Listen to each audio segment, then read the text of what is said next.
Ok. A ver, ¿por dónde me va a mandar? Dame una chancita, no me ubico en la ruta que me va a mandar acá. Pues es por acá. Bueno, aquí forzosamente tengo que dar derecha. Sorry. Bueno, ya. Recalcúlale porque ya aquí va a ser toda derecha. Ok, ya. Listo. Vamos a ver si hay manos levantadas. No hay manos levantadas. Recuerden que para hacer una pregunta o comentario les tengo que abrir el micrófono, pero tienen que levantar la manita. Listo, ya abrí el micrófono. Hola, buenas noches, Cristian.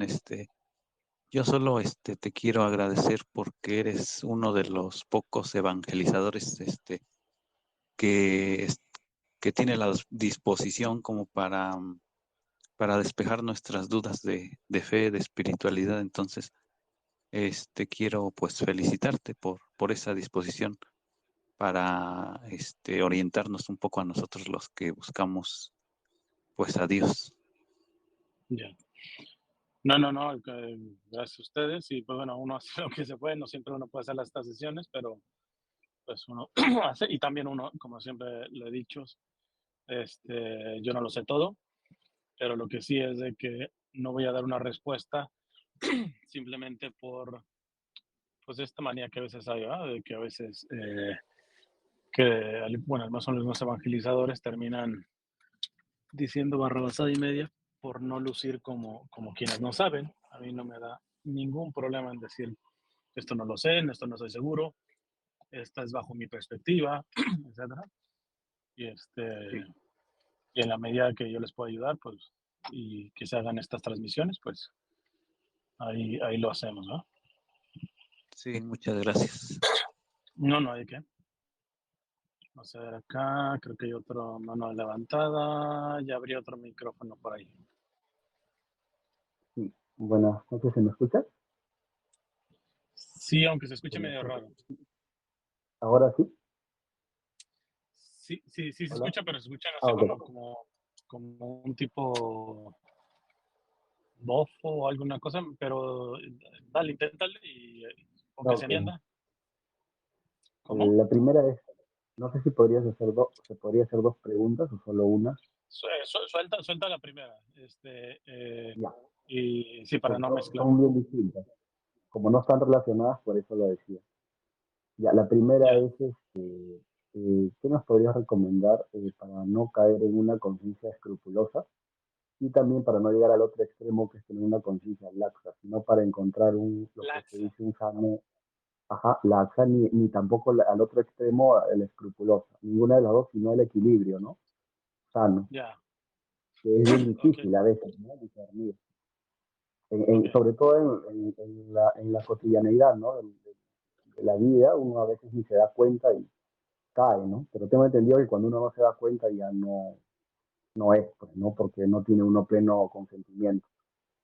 Pero en sí esa Ya. era la primera, ¿no? Cómo encontrar ese sano equilibrio, que es a veces difícil para, ¿no? Ok. Gracias. Listo. A ver, entonces nada más suelta el micrófono para que no me vaya a hacer feedback. Eh, ¿Cómo no caer en conciencia laxa? ¿Cómo no caer en conciencia escrupulosa? Pues digo, parecería muy redundante, pero es precisamente formando la conciencia. Es decir, que sea capaz de identificar lo que implica una conciencia laxa y lo que implica una conciencia escrupulosa, ¿no? Entonces, yo creo que la parte de la formación es importante. También ayuda como ayuda externa, no siempre se puede tener y no siempre de la misma calidad, pero un buen director espiritual ayuda mucho, porque es alguien que ve, vamos a decir, desde fuera del vaso, ¿no? Uno se puede estar ahogando en un vaso de agua y caer precisamente por ello en uno de los extremos, y tener a alguien que tiene una perspectiva fuera del vaso en donde me estoy ahogando, eso ayuda mucho también para poder identificar cuando uno está siendo laxo o escrupuloso, ¿no? Yo creo que es una cuestión. Este, Pero ante todo, yo creo que diría Santa Teresa de Ávila que la humildad es caminar en la verdad. Y los santos también mencionaban, la humildad es la madre de todas las virtudes. Entonces, creo que en cuestiones de conciencia, nada más benéfico que la virtud de la humildad. Porque a ver, está dormido aquí mi compadre, está en verde y no avanzaba ni echándole las luces. Entonces, hablo de la humildad, ¿por qué? Porque precisamente lo que tú mencionas, a veces de pronto uno no identifica que está cayendo en una conciencia escrupulosa o no identifica que está cayendo en una conciencia laxa, pero la cuestión es, si uno lleva vida de oración, oración que ahorita voy a explicar de un tipo muy particular, de pronto es ahí donde uno va viendo que, ¿sabes qué? Aquí sí está siendo escrupuloso, aquí sí estaba siendo laxo. Entonces, si se tiene una buena dosis de humildad, se corrige. O sea, no tiene un empacho, no se cierra, no se vuelve rígido, no se queda, no se casa con su macho, como decimos en México. Entonces, ¿por qué? Porque el problema no es tanto pecar, caer, sino ser un cínico, justificar que la soberbia no me permita reconocer verdaderamente mi falta. Entonces la humildad yo creo que ayuda a purificar mucho la conciencia, pero mucho. Además que es caminar en la verdad. Es decir, el humilde, por ejemplo, en términos de la propia percepción de uno mismo, nunca se va a creer uno más. Eso generalmente uno sí lo consigue como humildad, alguien que no se cree más, pero muchas veces se confunde humildad con tener un malo concepto un concepto malo de sí mismo, y eso también es falta de humildad. La humildad es andar en la verdad, lo justo, ni por encima de lo que realmente soy, ni por abajo de lo que realmente soy. Entonces, por eso yo creo que la humildad es una de las cosas más benéficas a la formación de la conciencia. Puede haber gente que inclusive el primer paso que les dije, la parte de la formación, la tengan, pero eso no es garantía. Ayuda, pues puedes identificar, psicoescrupuloso, laxo, etcétera, pero el identificar no resuelve todo. Si no hay una humildad que esté impregnando la voluntad. Yo he contado varias veces el caso, por ejemplo, de esta actriz Salma Hayek, formada por unas abuelas católicas, dentro de una formación moral y todo esto. O sea, viene aquí a Hollywood, etcétera, le empiezan a menospreciar por ser mexicana, bajita de estatura, todo eso, y ella empieza a tener éxito en la película en donde le piden un desnudo. Y ella misma, palabras suyas, ella misma dice que la escena que más le ha costado, se tuvo que repetir. ¿Por qué? Porque en su conciencia venía la formación que le habían dado y sobre todo pensaba en sus abuelas. Es decir, ¿qué pasaría si vieran esto? Entonces, es decir, ella tuvo la formación para reconocer en su conciencia el pecado, pero ¿por qué no corrigió? ¿Por qué inclusive hasta se volvió peor, etcétera?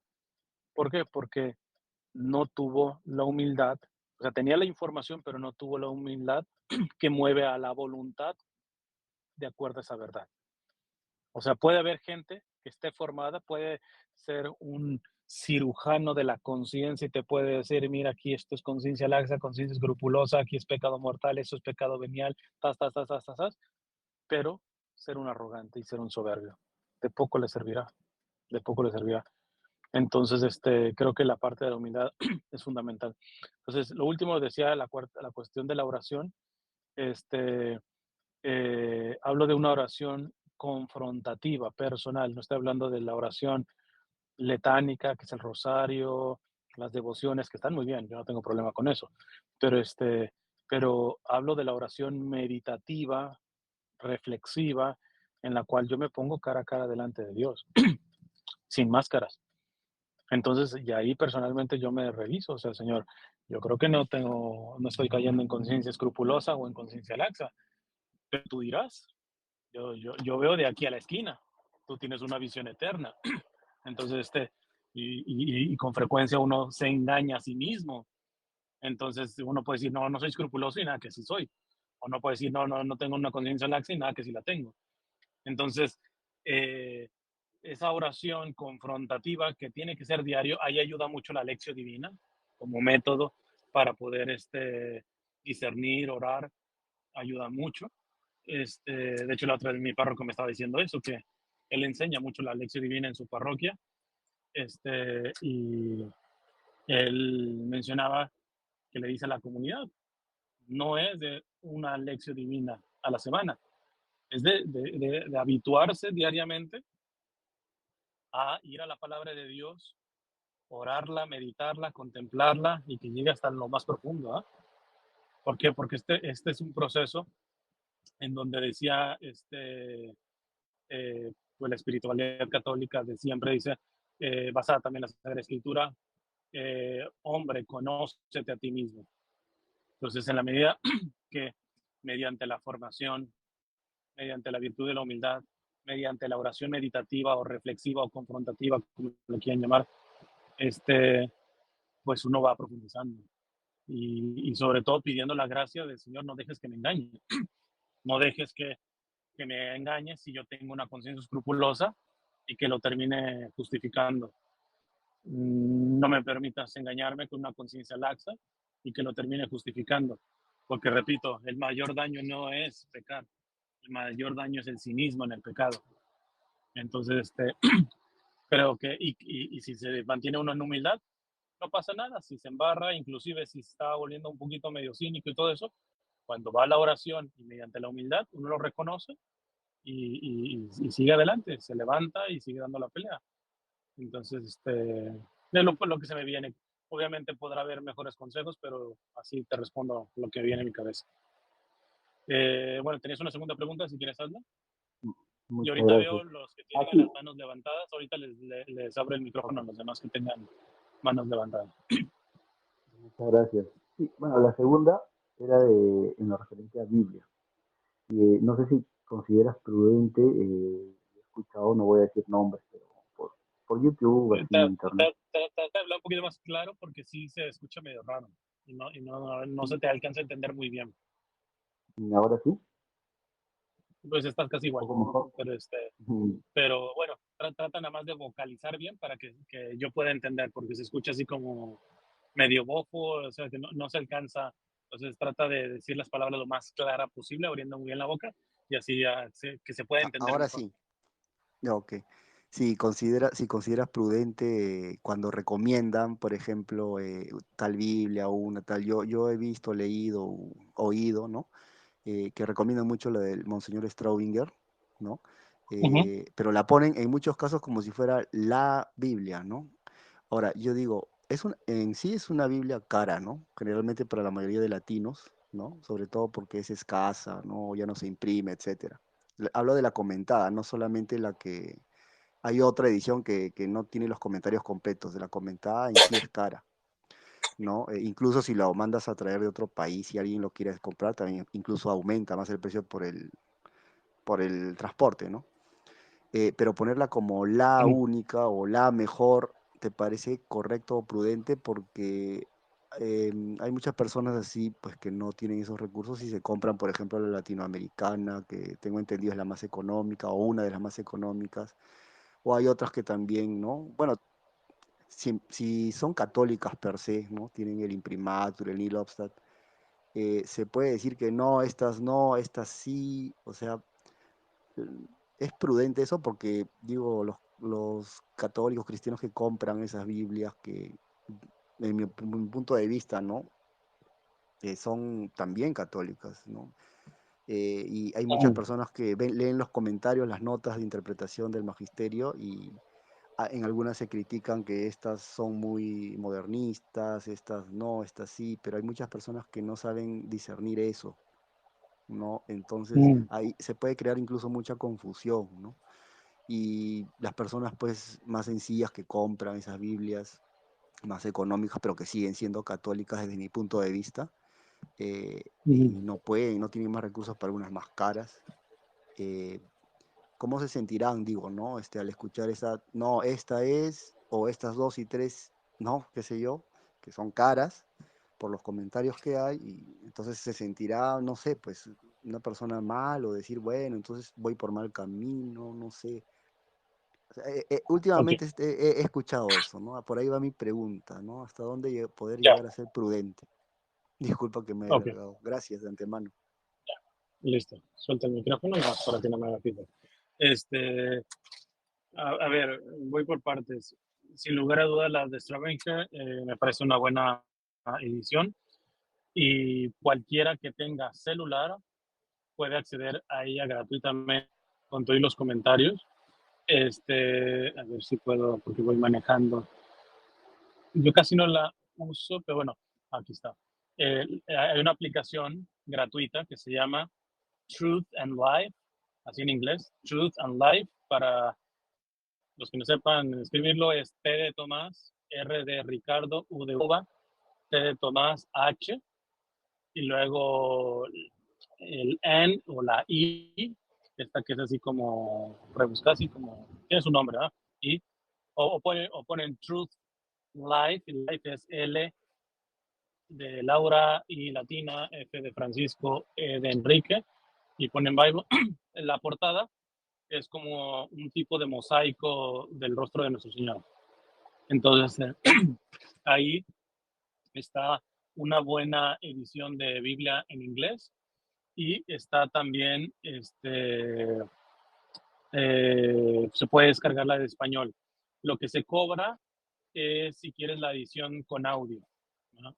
Entonces, pero la escrita está gratuita, y cuando uno le aprieta a un versículo, si sale un arbolito, significa que ese versículo tiene una nota. Le aprieta el arbolito y ahí sale la nota magisterial. Y la edición al español es la de Stravenger. Entonces, pues ahí ya la tienen. Si la persona tiene un celular y puede descargar una aplicación que es gratuita, ahí se ahorra, y si quiere esa edición, ahí la tiene. Ahora, paso a lo siguiente. Supongamos que no exista esa aplicación y todo eso. Esto está claro que yo no estoy a favor de los absolutismos, ¿no? Que siempre apestarán a arrogancia, narcisismo, a megalomanía, ¿no? Entonces, no se puede negar que hay unas traducciones más buenas que otras, pero también creo que depende mucho del enfoque eh, a la que está destinada la traducción. Por ejemplo, muchos de estos que tú dices que se pueden decir, básicamente la única Biblia católica, obviamente la de Straubinger como tal, yo hasta lo retaría. He estudiado griego, no he estudiado hebreo, pero al menos la Septuaginta, ahí le podría entrar al tiro. Y yo no sé cuántos de estos han leído. Yo sí he leído los evangelios en el griego koiné. Entonces, el, se avienten así. Entonces, vuelvo así repito, pongo este ejemplo porque repito, la megalomanía, este complejo de superioridad que a veces lo han sacado también con esto de la misa tridentina. Yo perfectamente voy a lo menos una vez al mes a la misa tridentina, pero de ahí a decir, no, es la misa, la mejor misa. Y espérate, ya ni siquiera con respecto al Novus Ordo, ¿qué hacemos con los ritos orientales, que son hasta más antiguos que la misa tridentina? ¿Qué hacemos? Entonces, no es benéfica esa actitud pedante, etcétera, que se tiene. Yo a las personas que se ven afectadas por eso, le digo, pues no escuchen ese tipo de personas. ¿No? Ahora, tampoco se vayan al otro extremo, a una parte de la actitud, porque desde luego sí hay de traducciones a traducciones. Por ejemplo, una traducción muy digerible, pero por lo tanto que se pierde mucho, porque ese es el problema de que cuando se diluye en un vocabulario como más entendible, se pierde mucho del sentido. Pero si el propósito es acercarse a la Biblia, meditar, hacer una lección divina personal, algo sencillo y todo eso, pues si esa Biblia tiene el imprimatur o el Niki Lobsta, o sea, está aprobada por la Iglesia Católica, etcétera, pues aunque no sea una mejor traducción, es una Biblia católica, punto, úsela. Entre ellos, una de ellas, que yo la usé por bastante tiempo porque era la única que estaba digital en las aplicaciones para Biblia en dispositivos, estoy hablando años atrás, es la de Dios habla hoy. Es una Biblia reconocida por la Iglesia Católica, aunque la edición es ecuménica. Entonces, pero sí, es súper entendible la Biblia de Dios habla hoy, súper entendible, muy actual, muy contemporánea, pero pues sí le da una rebajadota a la traducción, ¿no? Entonces, pero repito, el que va para poder hacer una aplicación personal y todo eso, o sea, está aprobado por la iglesia. Listo, yo confío en las autoridades de mi iglesia, punto. Entonces, ahora, ¿quieres una cuestión más de estudio como tal?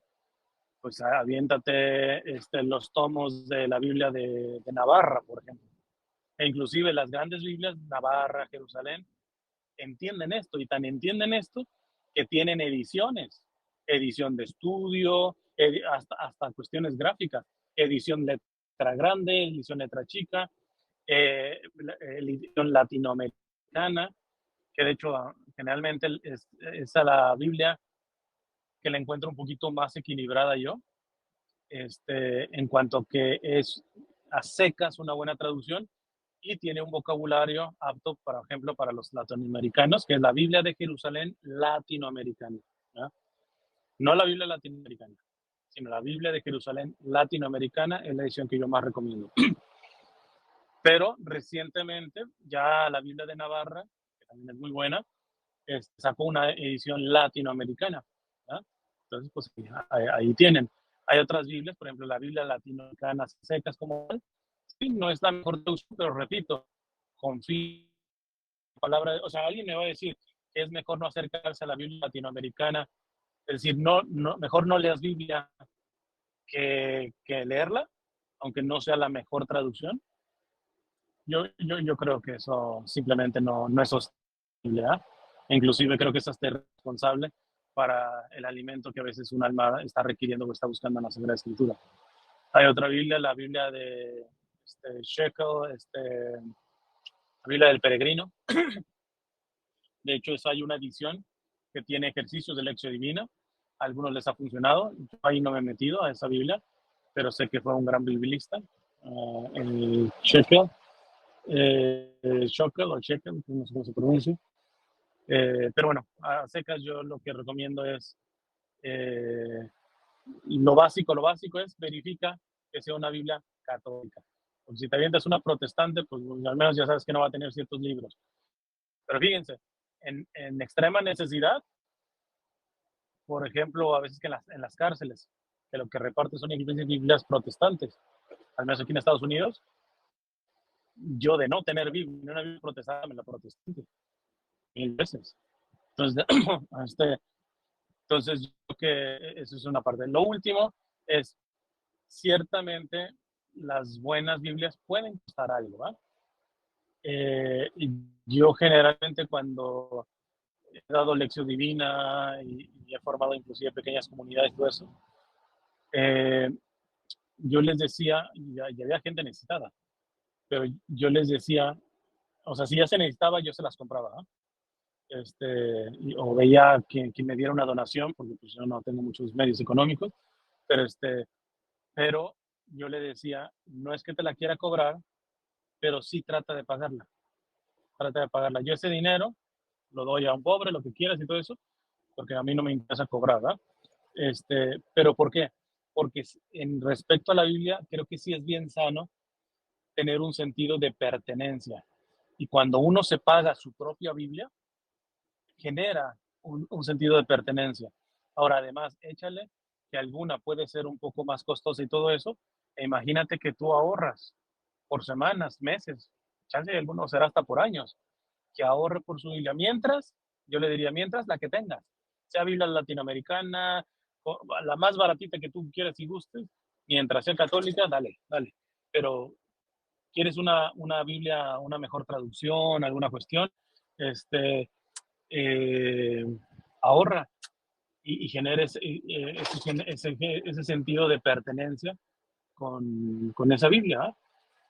O, por ejemplo, aquellos que sí se ponen extremosos, ¿por qué no le dan algún tipo de trabajo o algún tipo de de donación a esas personas necesitadas, etcétera, y les ayudan a lograr, no simplemente les avientan con que, ok, no, la que tienes es latinoamericana, la que tienes Dios habla hoy, eso es basura, eso no es Biblia católica, pero ¿cómo no? Si tienen libros deuterocanónicos, si está aprobada por un imprimatur o el Niki Lobsta, en dado caso, si tanto es tu extremismo, pues págale la Biblia de Stravenger o una Biblia más cara a esa persona. Y no pongas, como dice Jesús a los fariseos, no pongas cargas en las espaldas de la gente que después no quieres tocar ni con la punta del dedo, ¿no? Básicamente, pues es lo que podría decir respecto a esto. Déjenme ver si hay más manos Muchas gracias. levantadas. Ok, ahí habría otro micrófono. Hola, Cristian, ¿se me escucha? Sí, Hola, bueno, saludos desde México. Ahorita que hablabas del tema de las Biblias y de esto de que, bueno, tú no eres partidario de esto de cobrar en cuestiones de evangelización, me surge la pregunta y esa duda siempre la he tenido.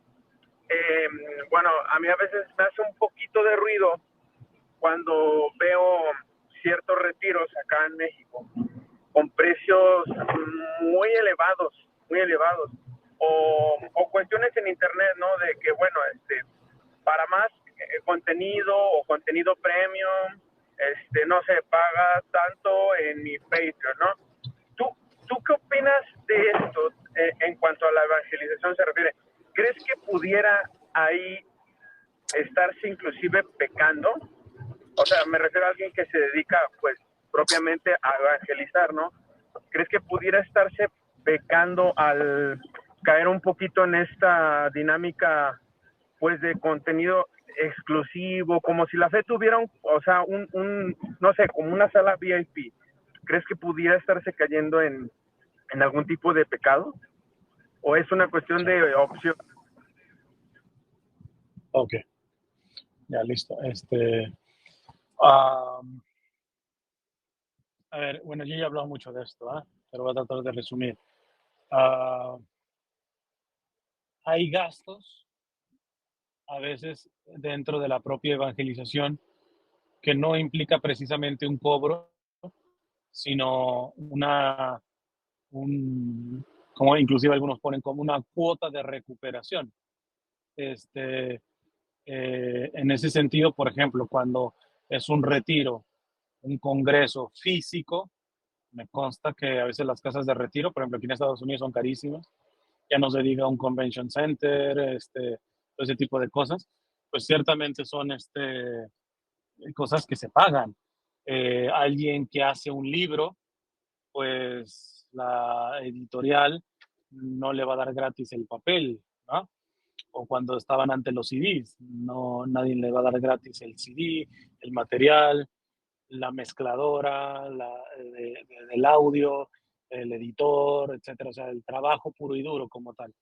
Entonces, en ese sentido, yo creo que es legítimo el hecho de que la persona pida una, llamámosle así, una cuota de recuperación respecto a lo que invirtió por eso. Claro, siempre existirá una actitud más virtuosa, pero que requiere una confianza en la providencia de Dios, pues ahora sí de tamaño de doble yema, ¿no? O sea, y eso es lo interesante, por eso yo una vez hice una publicación.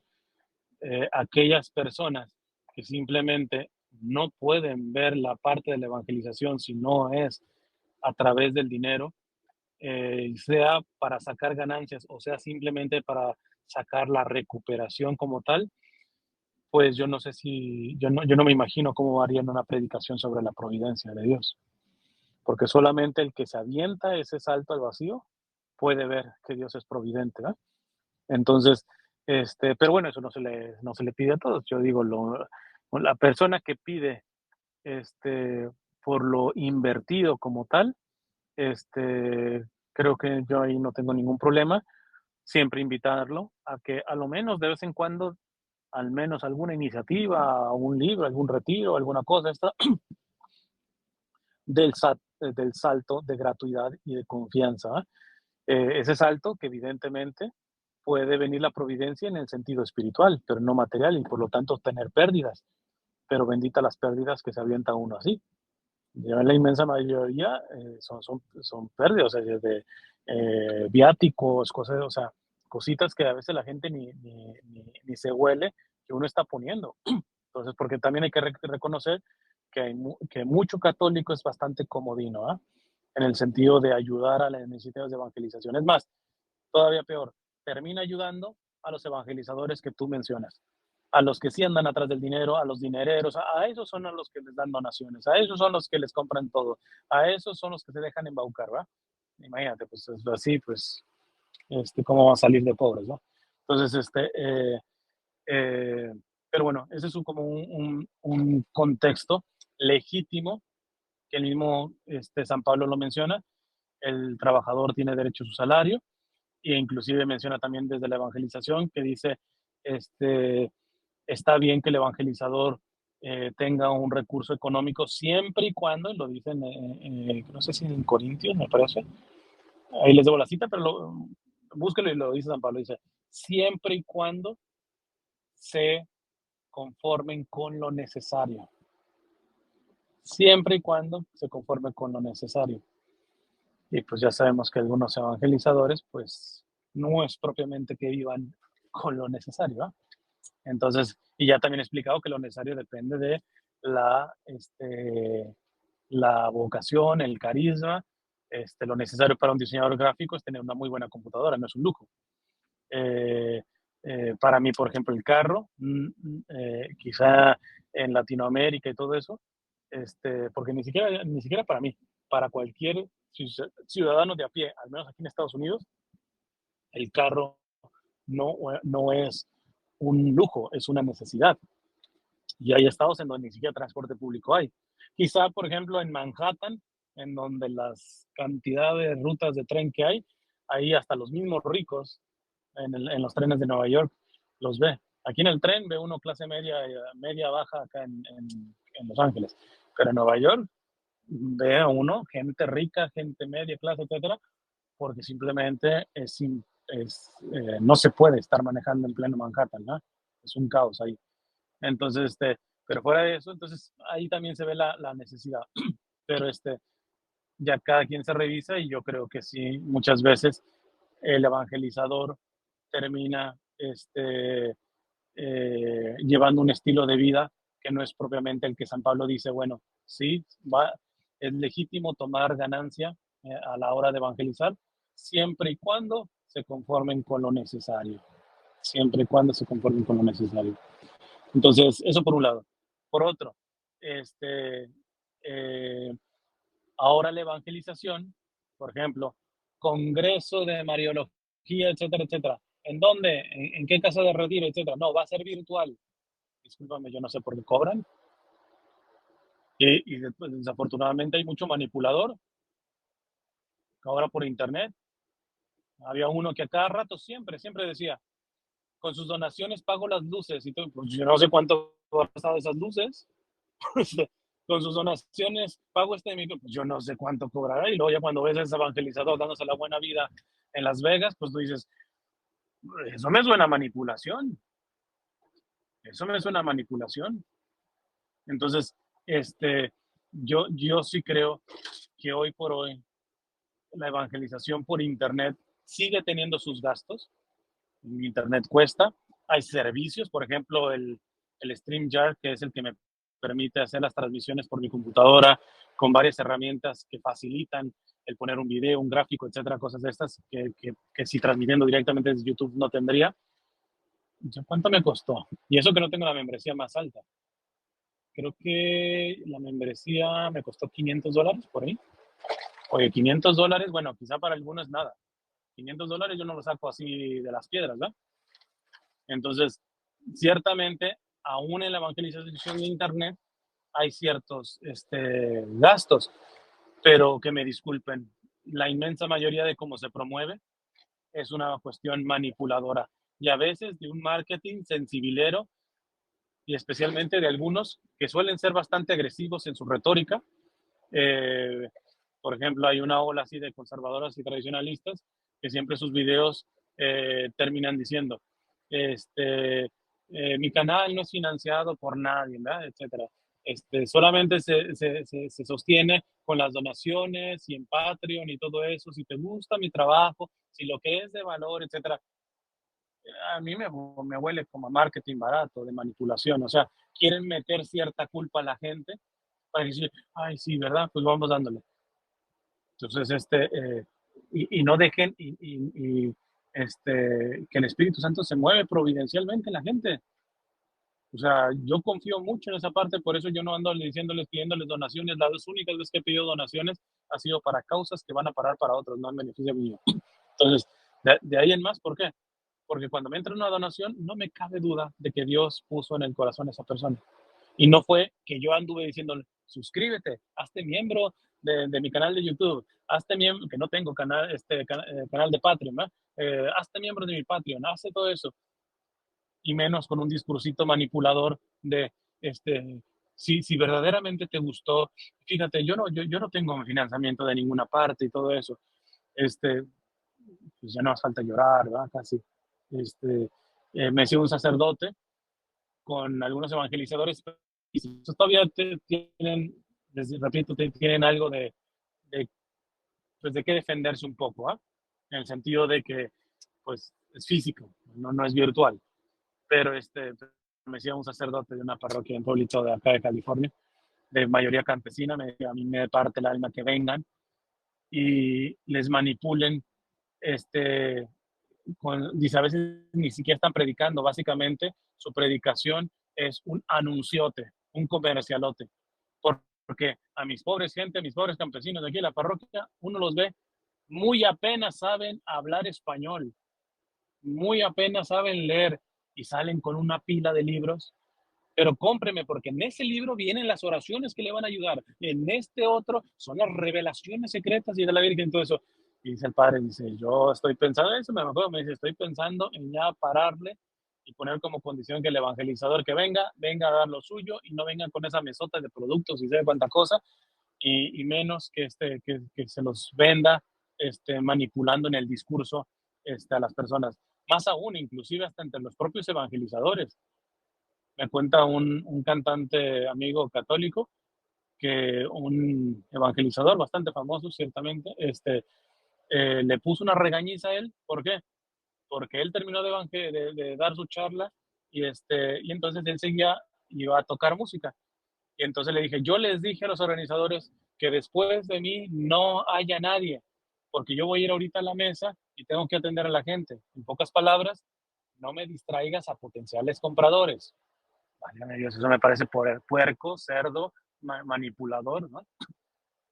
Y así, a veces entre ellos se van peleando, y pues eso, a ver quién le puede sacar el mayor dinerito a la gente, ¿ah?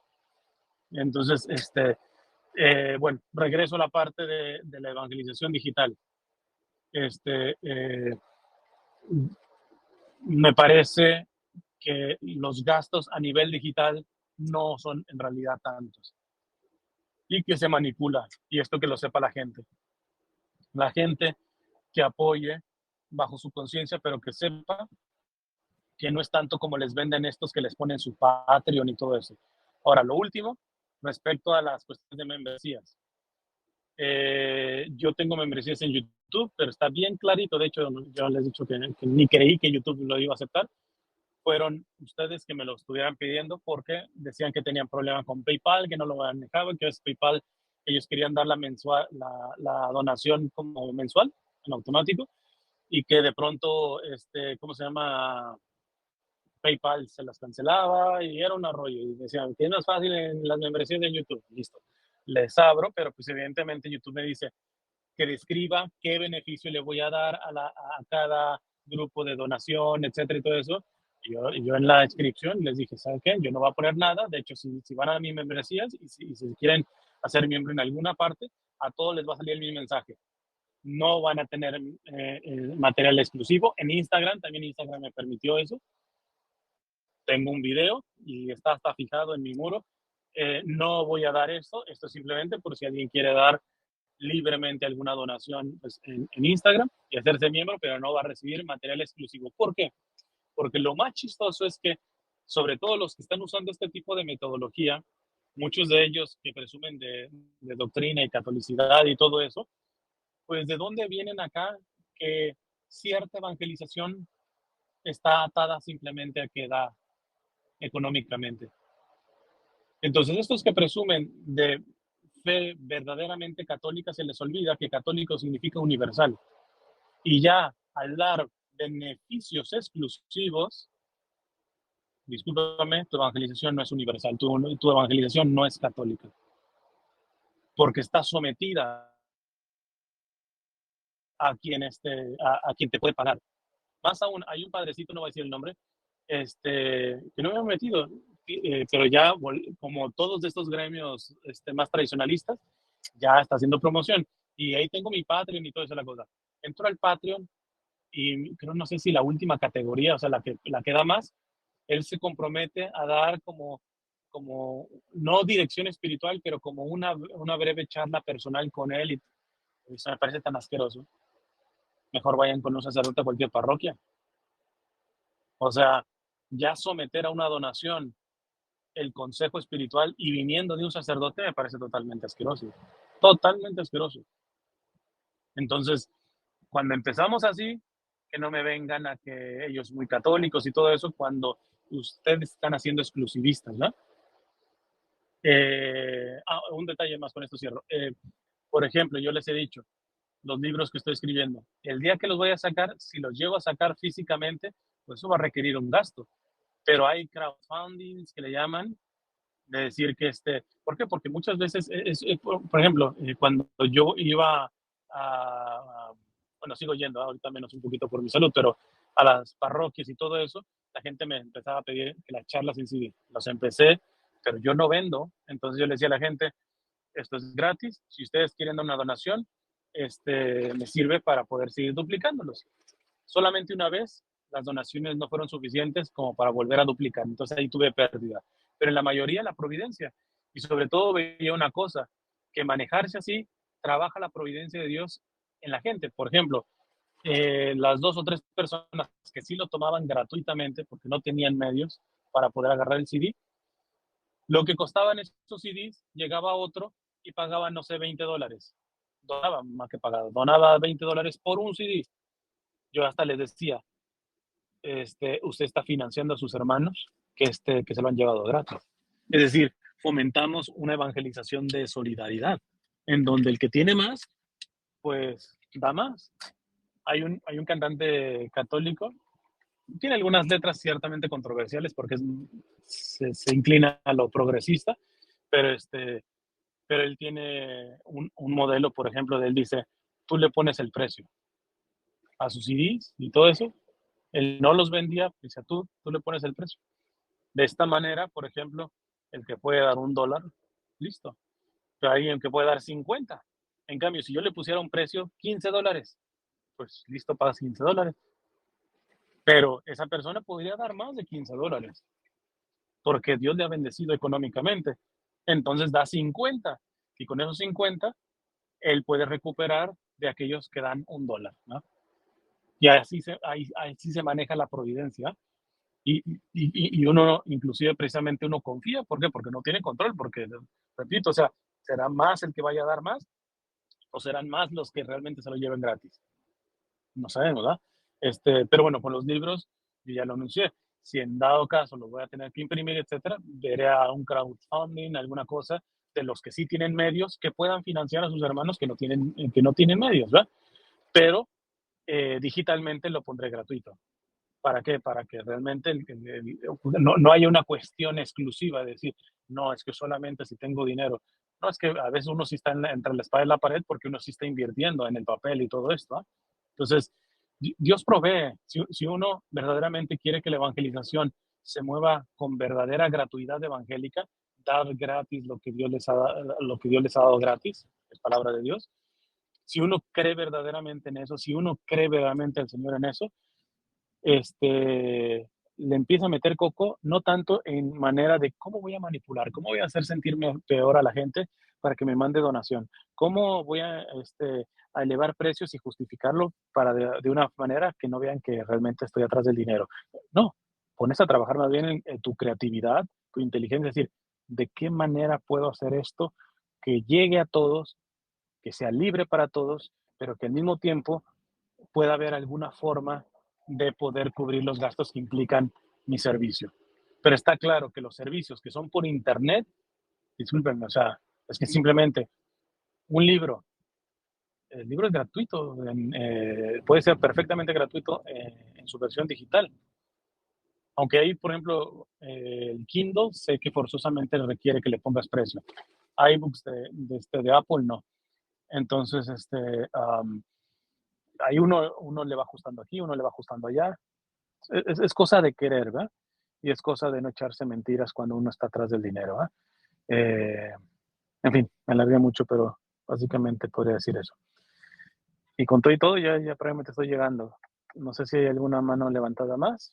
Yo creo que puedo atender una o dos más. Pues mire, ya estoy casi llegando. Sí, ya. Pues yo creo que voy a terminarlo, no sé, vamos a ver. Kaizen, disculpa, yo tengo una última, pero no sé si tengas tiempo. Ya probablemente estoy llegando. Ok. A ver, si es breve, dímela rápido. Bueno, es con respecto a ya propiamente para un noviazgo. Bueno, hasta donde yo llevo, de mi discernimiento, todo parece indicar que es el matrimonio mi llamado. Pero me he topado con muchos tradicionalistas que, bueno, cuando hablo de esto con ellos, me doy cuenta que son muy rígidos y muy, no sé, o sea, hasta en los consejos, ¿no? De que debo de buscar sí o sí una mujer prácticamente santísima, ¿no? Sin ninguna cuestión que pudiera ser trabajable, ¿no? Y bueno, a mí me han llegado a criticar mucho porque a veces abro la puerta para con chicas que inclusive pues están lejos de la fe. Y bueno, hay un versículo que a mí me ha ayudado mucho de San Pablo, creo que en la carta de los Corintios, en donde él dice claramente que el esposo o la esposa no creyente se santifica por el esposo o por la esposa, que sí es creyente. En ese sentido, me gustaría saber tu opinión o tú qué aconsejarías, porque bueno, yo hasta pues donde llevo, yo no veo problema si la persona tiene disposición, pero me topo mucho, sobre todo, como te digo, con tradicionalistas que sí me dicen, bueno, no debería de ser así, porque es pagana, estás poniendo en riesgo tu alma, se van a perder tus hijos y tú con ella. Esa sería básicamente. Ok. A ver, permítame que estoy llegando aquí. Déjenme ver si mientras camino puedo responder esta última. Denme un minuto.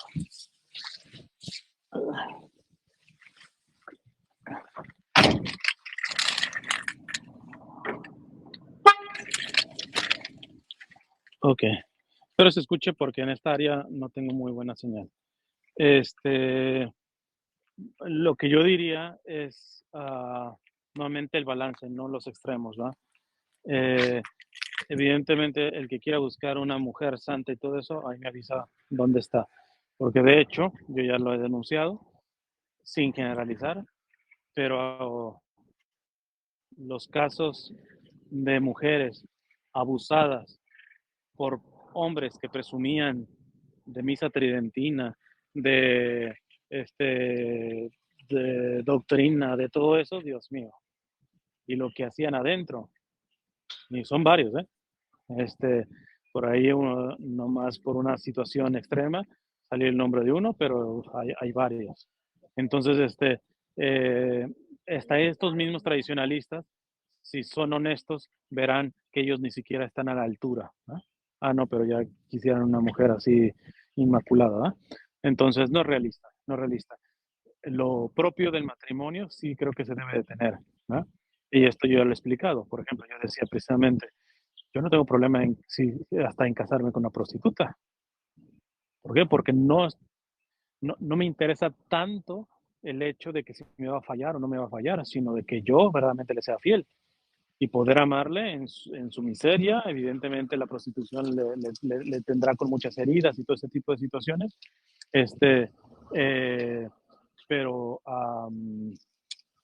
pues uno ama a la persona así completa. Pero una vez el padre Jordi Rivero sí me dijo muy bien, sí, no habría ningún problema en eso, pero ella tendría que ser consciente de la materia propia del matrimonio. Es decir, por ejemplo, eh, que, que caiga por debilidad no pasa nada, pero si ella no cree, por ejemplo, en la exclusividad del matrimonio, el matrimonio ya sería nulo. Entonces, depende, puede ser una persona no tan católica, no tan formada, inclusive hasta puede ser una persona, por ejemplo, protestante. La iglesia permite los matrimonios mixtos, pero si no es consciente de lo que implica el sacramento en su esencia, pues ya no se trata uno de que, pero yo así le voy a aguantar y así la voy a amar y todo eso, no, es que simplemente el sacramento sería nulo. Entonces, ahí esa es una cuestión a tomar. Por eso digo, cuidado con los extremos, ¿no? Entonces, porque uno tiene que ver también la misma finalidad del matrimonio. Otra cosa es de que teniendo emoción, lo que sea, o espiritual, que se vuelve una no creyente, una apóstata, pecadora rampante y todo eso, eso es otro, ya ahí es uno ama en la salud y en la enfermedad, y no solamente salud y enfermedad física, sino emocional y salud y enfermedad espiritual también, ¿no? Siempre poniendo los límites, porque hay una cuestión de abuso que no puede ser permitido, pero eso no implica que necesariamente tenga que haber una nulidad, ¿no? Puede haber una separación terapéutica que le llaman, etcétera. Pero bueno, aquí el punto está en no idealizar ni de un lado ni del otro, ni esperando de que la correcta va a ser prácticamente la doble de la Virgen María, ni idealizar en el sentido de que una persona que no es acercada a la iglesia y todo esto, pues que no pasa nada, que nada más es lo que uno va a poner. ¿Por qué? Porque uno tendría que verificar si esa persona, por mucho que yo esté dispuesta a amarla con todas sus debilidades y fragilidades, si es consciente de la esencia del matrimonio. Porque si no es consciente de la esencia del matrimonio, es una posible causa de nulidad. Entonces me estaría no casando con la persona. Entonces, creo que ahí es una cuestión de discernimiento y evidentemente aquí entra la casuística y cada caso es cada caso, ¿no? Pero para dar una respuesta rápida, eso es lo que podría decir, ¿no? Bueno, los voy a dejar ahora sí, que Dios les bendiga y pues ahí me encomiendo su oración.